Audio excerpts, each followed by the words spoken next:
to Between a Hot Mess and a Therapist, your not so typical self-help podcast for therapists, healers, and helpers. I'm your host, Shauna Lovin, a seasoned therapist with a rebellious spirit. This season, we are redefining freedom, fulfillment, and stability without burning out, self-doubt, or playing by the rules of a broken system.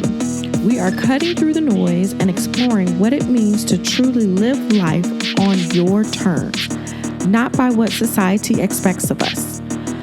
No more chasing an illusion of success that leaves you drained, because we are embracing the beautiful messiness, the sometimes chaotic journey we call life. So grab your favorite beverage, get comfy, and let's dive in.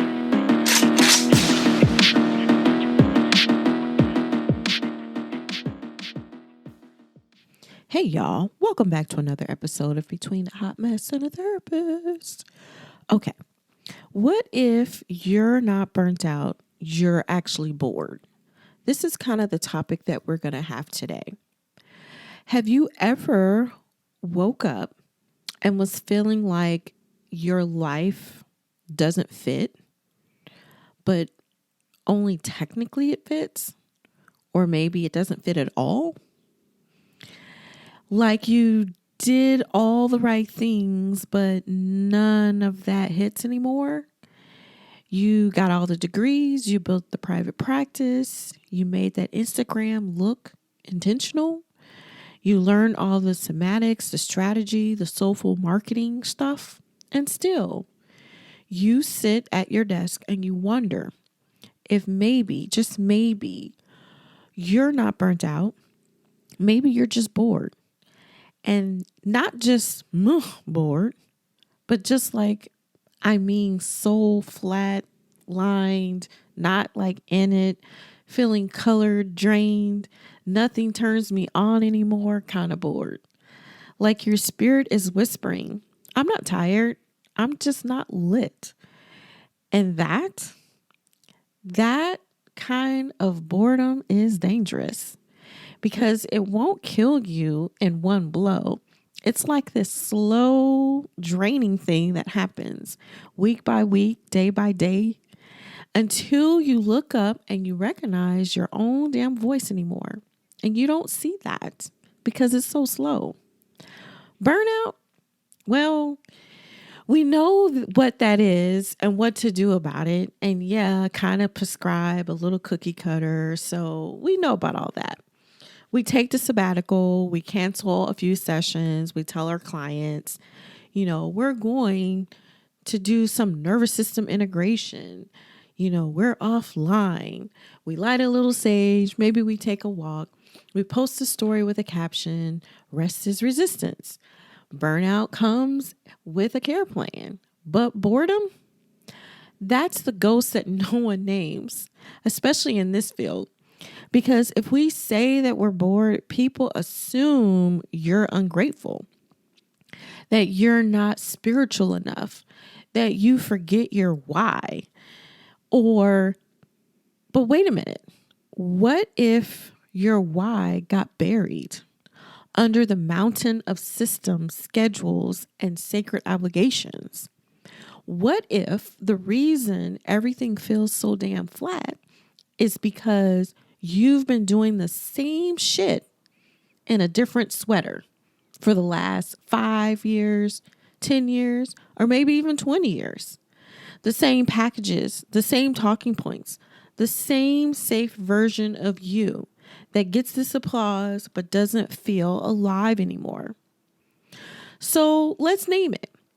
Sometimes what burnout looks like is your soul trying to wake the fuck up.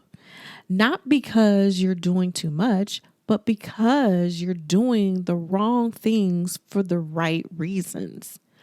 Because you outgrew the very identity you worked your ass off to build.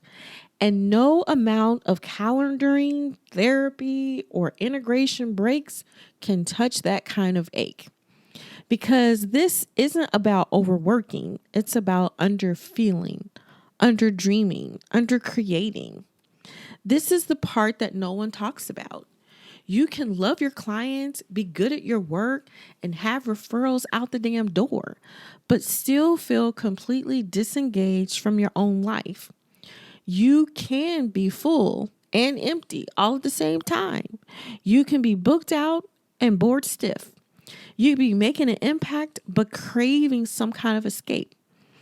And when you try to bring it up, people don't know what to do with it because there's no neat protocol for when the healer soul wants to burn the whole damn thing down.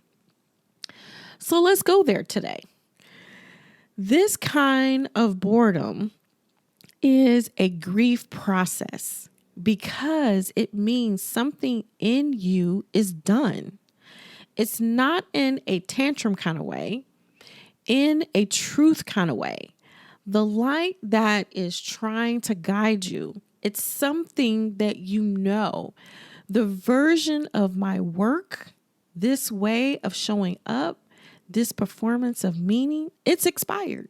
It's done. It's finished. The grief always allows for death. The death of who you thought you'd be by now, right? Because we all have that. The death of the identity you worked your ass off to embody.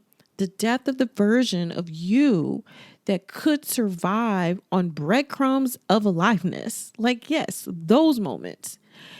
You can feel it in and in between in the moments.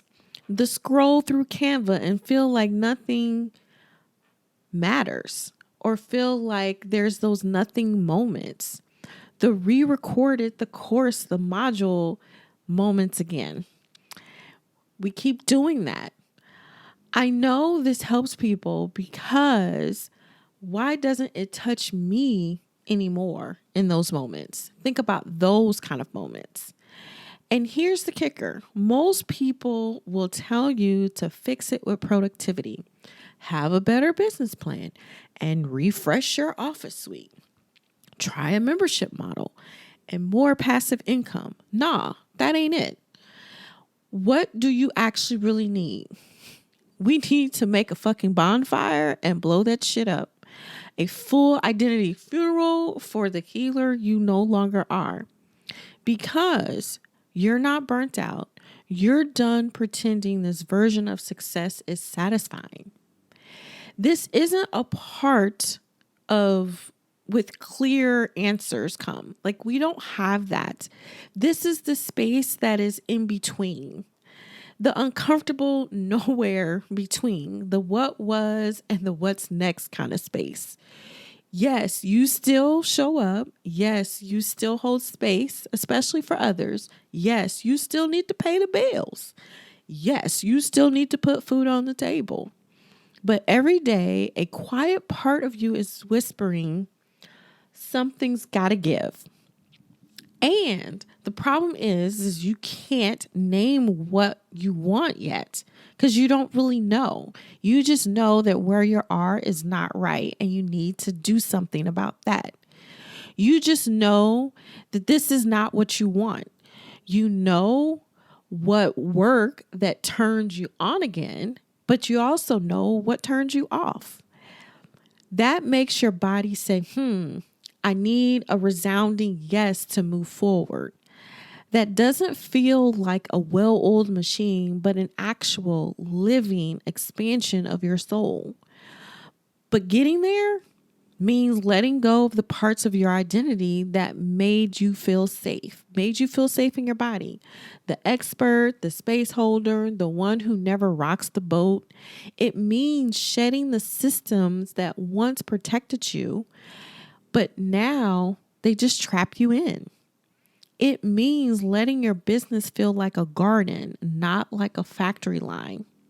And yeah, it might feel, unamour or just for a bit or out of sorts or just like, what is this? But you might lose some clarity in this process. You might lose some people in this process, but you will find your fire again. And baby, that fire, that is your true north. So let's imagine What if this isn't really burnout? What if it's your frequency shifting? What if it's your soul is recalibrating to something deeper, truer, wilder? What if this boredom is actually creative energy that hasn't found an outlet yet? What if the boredom is the silence song before the storm? What if exhaustion isn't a sign of rest, but it's a sign to rebuild, not from depletion, but from desire, from aliveness, from the part of you that wants to write something weird or launch something unmarketable or say something no one else in your field, in your practice, in your area is going to say. Because over here, we say the quiet parts out loud. Because maybe what you need isn't better scheduling or more discipline. Maybe what you really need is to let your work get weird again, get messy, get non-linear, get holy. Maybe it's time to stop managing your brand and start embodying your becoming. So, inside of the frequency shift, we don't treat boredom like a problem to fix. We treat it like a portal, a sacred sign that you're reached your edge of your current self, your current space. We learn to name it. We sit with it. We compost it into some kind of clarity. And then we'll help you rebuild from a place that actually feels alive. It's not a rebranding. It's not a repositioning. It's a remembering of who the hell you are in the first place. That's the work. That's the pivot. That's the kind of practice you build when you stop performing fulfillment and start chasing your truth. Because burnout is loud, but boredom, that's the deeper truth just knocking. It's not trying to destroy you. It's trying to deliver you back to your spark, back to your magic, back to your body. And if you're ready to stop surviving your work and start feeling again, you already know what to do. This is your permission slip. This is your invitation, because this is your frequency shift. Until next time. There you have it, my friends. Another episode in the books. Remember, it's okay to be a hot mess sometimes. It's all a part of the journey we call life. Until next time, stay rebellious, stay authentic, and keep embracing the beautiful messiness of life. Want to learn more about your unique energetic blueprint? Make sure you download your free chart and learn how it can help you make choices that are aligned with who you are and not who society expects you to be. Please visit shauna11lpcs.com for more information. Anything mentioned in today's episode will be linked in the show notes. And if you enjoyed today's episode, make sure you subscribe, you share with a friend, leave a review, and keep coming back for more.